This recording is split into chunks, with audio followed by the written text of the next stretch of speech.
손배꼽 인사. 안녕하세요. 안녕하세요. 위클리벳 문희정입니다. 이학범입니다. 저희는 사실 반려동물 워낙 예뻐하니까 우리끼리는 괜찮은데 세상에는 비반려인들도 굉장히 많거든요. 네. 특히 내가 반려동물을 키우는데 집을 전세나 월세로 들어갈 경우 집주인분하고 살짝 갈등이 있을 수 있어요. 네, 그런 경우들이 사실은 많이 소개가 됐었습니다. 맞아요. 그런데 요즘에 이 논란이 조금 더 커지고 있는 거예요. 임대차법이 개정이 되면서 계약갱신권 청구권이 생겼잖아요. 네. 근데 집주인 입장에서는 집값도 많이 오르고 임대료가 주변에 많이 올랐는데 5%밖에 이제 임대료를 못 올리게 상한이 설정이 되다 보니까 맞아. 어떻게 하면 내보낼 수 있을지 이런 얘기들을 막 하시거든요. 그러면 혹시 반려동물 문제를 꼬투리로 잡는 건가요? 그렇죠. 예를 들면은 집주인이 직접 들어가거나 네. 집주인의 가족이 들어갈 때는 이제 계약갱신을 거절할 수 있잖아요. 그쵸, 방을 우리 빼야 돼요. 그런 사유 중에 하나로 집주인이 직접 못 들어가더라도 혹시 반려동물 키우는지 한번 확인해봐라. 만약에 임차인이 반려동물을 기르는데 그 반려동물이 벽지나 바닥이나 이런 집을 훼손을 하면은 계약갱신을 거절할 수 있는 사유가 되기 때문에 반려동물을 키우는지 확인해봐라. 이런 얘기들이 돌면서 지금 그런 갈등이 조금 더 커지고 있습니다. 그러니까 집주인들 사이에서 어떤 의미에서는 팁처럼 이렇게 지금 유행을 하고 공유를 하고 있는 것 같은데 그렇죠. 일단 일정 부분 네, 이해는 되지만 네. 갑자기 반려동물을 키운다라고 해서 방 빼세요. 이게 법적으로 가능한 거예요? 일단은 그렇지 않습니다. 우리가 임대차 계약을 할 때 계약서를 쓰잖아요. 네. 여기에 특약사항에 이런 내용을 넣지 않았다면은 나중에 집주인이 반려동물을 키운다는 이유만으로 계약을 해지하고 내보낼 수는 없습니다. 법적으로. 처음에 저랑 계약서 쓰실 때 그 부분과 관련해서 명시를 안 하셨잖아요. 네. 라고 충분히 이제 반론을 할 수 있는 건데 최근 들어서 이런 문제가 있다고 하니까 괜히 혹시 반려동물 키우세요 했는데 제가 키우고 있는데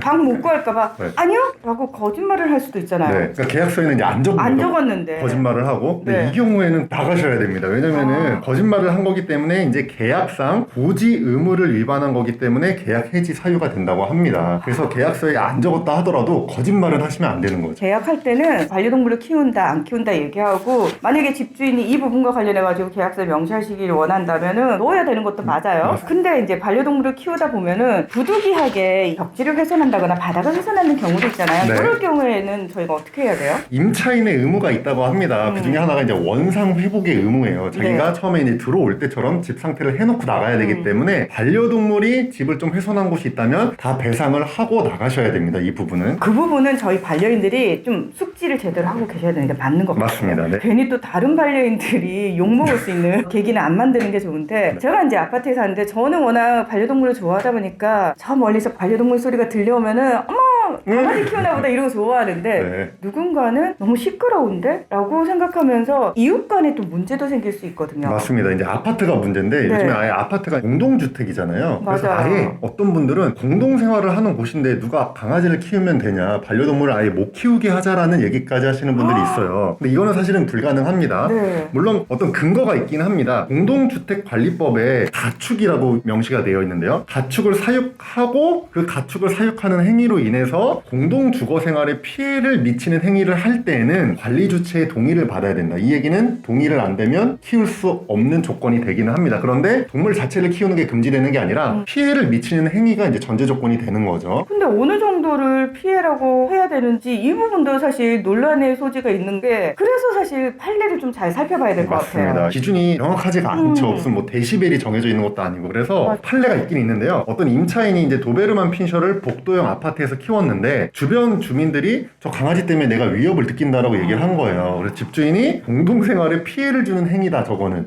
그래서 이제 나가달라, 계약을 해지하겠다, 퇴거해달라고 얘기를 했더니 거절을 하고 소송 간 거죠. 근데 법원에서 1심이긴 한데요. 뭐라고 했냐면 퇴거를 해야 된다. 그러니까 피해를 주는 행위다라고 인정이 됐습니다. 이런 사례가 있습니다. 반려인들끼리만 모여 살면은 참 좋겠지만 뭐 그럼에도 불구하고 사실 우리 반려동물들 사이에 또 싸움도 벌어질 수도 있는 네. 건데 문제는 비반려인들하고 어우러져서 살아야 되는 세상이거든요. 맞아요. 그러면 어쩔 수 없이 반려인들이 정말 에티켓부터 시작해가지고 더 조심을 하는 수밖에 없는 것 같아요. 맞아요. 제 생각에는 이렇게 소송까지 갈 일은 아닌 것 같아요. 네. 임대차 계약을 할 때 미리 얘기를 좀 하고 또 주민들과 합의를 하고 조심할 건 서로 조심을 하면은 이런 일이 없었을 것 같은데 하는 생각이 듭니다. 우리한테는 너무 예쁜 아이들이지만 사실 다른 누군가에게는 또 위협적으로 느껴질 수 있다라는 부분도 반드시 저희가 조금 이해를 할 필요가 있을 것 같습니다. 네. 오늘 위클리벳은 여기서 마무리하겠습니다. 함께 해주셔서 고맙습니다. 감사합니다.